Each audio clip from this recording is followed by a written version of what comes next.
নমস্কার বন্ধুরা, গোপলু কিচেনে আপনাদের সবাইকে স্বাগত জানাই। আটা বা ময়দা লুচি আমরা তো প্রায়ই খেয়ে থাকি, কিন্তু বন্ধুরা এভাবে একবার সুজির লুচি বানিয়ে খেয়ে দেখবেন। এর স্বাদ আটা বা ময়দা লুচির থেকে সম্পূর্ণ আলাদা, দারুণ খেতে হয় কিন্তু। তাহলে দেখে নিন বন্ধুরা আজকের রেসিপিটা।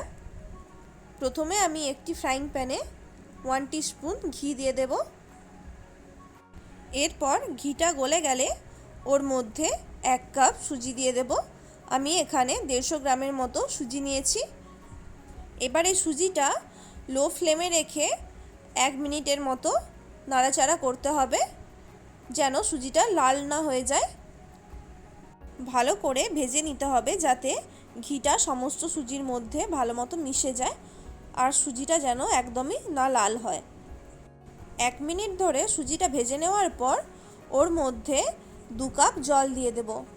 আমি যতটা পরিমাণে সুজি নিয়েছিলাম তার ঠিক ডবল এখানে জল দিয়ে দিতে হবে। এই অবস্থাতেও কিন্তু গ্যাসের ফ্লেমটা কমিয়েই রাখবো, না হলে সুজিটা তাড়াতাড়ি জল শুষে নেবে। এরপর ওর মধ্যে দিয়ে দিতে হবে 1/2 টিস্পুন লবণ, যেমন স্বাদ মতো লবণ দেওয়া যায়। এরপর 1/2 টিস্পুন চিনিও দিয়ে দিলাম। এবার লো ফ্লেমে রেখেই সুজিটা ভালো করে মিশিয়ে নিতে হবে, একটা মন্ডের মতো তৈরি করে নিতে হবে। আর ভালো করে মেশাতে হবে যাতে সুজির মধ্যে দলা পাকিয়ে না থাকে। ঠিক এই রকম একটি মন্ডের মতো তৈরি করে নিতে হবে।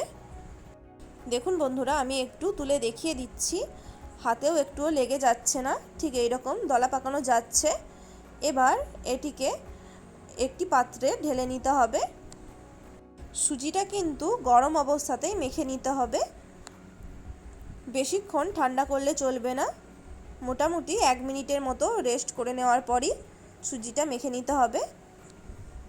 সুজিটা মাখানোর আগে ওর মধ্যে আমি একটু চিলি ফ্লেক আর ধনেপাতা কুচি ছড়িয়ে দেব, যাতে দেখতে একটু সুন্দর লাগে লুচিগুলো। আর সুজিটা যেহেতু একদমই নরম আছে, সেই জন্য এর মধ্যে একটু ময়দা মেশাতে হবে।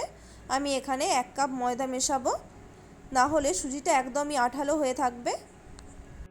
অল্প অল্প করে ময়দা দিয়ে সুজিটা ভালো করে মেখে নেব, ঠিক যেমনটা ময়দা লুচি বানানোর জন্য ময়দা মেখে থাকি সেইভাবেই। আমার এখানে 1 কাপের সম্পূর্ণ ময়দাটাই লেগে গেছে। যেহেতু সুজিটা অনেকটা নরম লাগছিল, তাই সব ময়দাটাই দিয়ে দিলাম। সুজিটা আবার ভালো করে মেখে নেব। সুজিটা মাখার সময় যাতে হাতে না লেগে যায়, সেই জন্য ওর মধ্যে 1 টিস্পুন সাদা তেল দিয়ে দিচ্ছি। তেলটা দিয়ে ভালো করে সুজিটা আরেকবার মেখে নেব।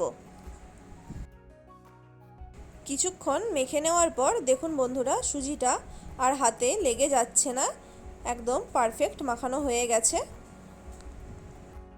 এবার এই সুজির মণ্ডটা থেকে লেচি কেটে নেব লুচিগুলো বানানোর জন্য। গোল গোল করে ঠিক লুচির মতো করেই লেচি কেটে নেব।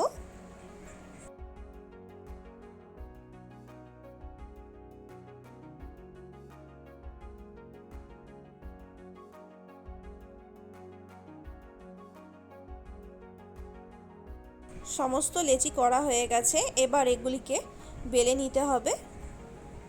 তার আগে লুচিগুলো ভাজার জন্য কড়াইতে তেল গরম করতে দেব। সেই জন্য একটি কড়াই বসিয়ে দিয়েছি গ্যাসের ওভেনে। এবার এতে পরিমাণ মতো রিফাইন তেল দিয়ে দেব। তেলটা খুব ভালো করে গরম হতে দেব। অপর দিকে লুচিগুলো একটা একটা করে বেলে নেব।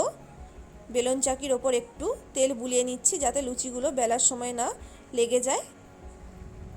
এবারে লেচিগুলির মধ্যে একটু করে তেল লাগিয়ে নিয়ে হালকা হাতে বেলে নেব।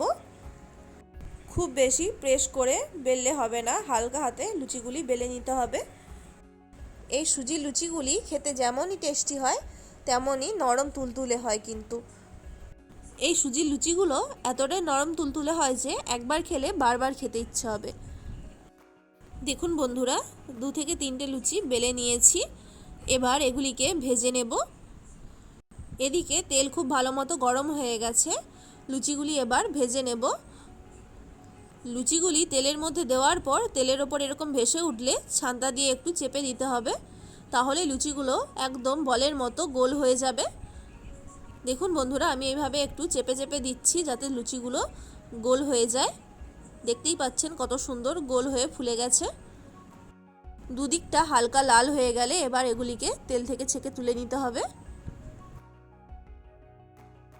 এভাবে আরও একটি লুচি ভেজে দেখিয়ে দিচ্ছি। সকালের জলখাবারে কিংবা সন্ধ্যের নাস্তাতে এইরকম লুচি বানিয়ে খেতে পারেন, খুবই টেস্টি হয় সুজির লুচিগুলি। এতটাই নরম তুলতুলে হয় যে ছোট বড় সবাই খেতে পারবে। রেসিপিটা কেমন লাগলো অবশ্যই কমেন্ট করে জানাবেন।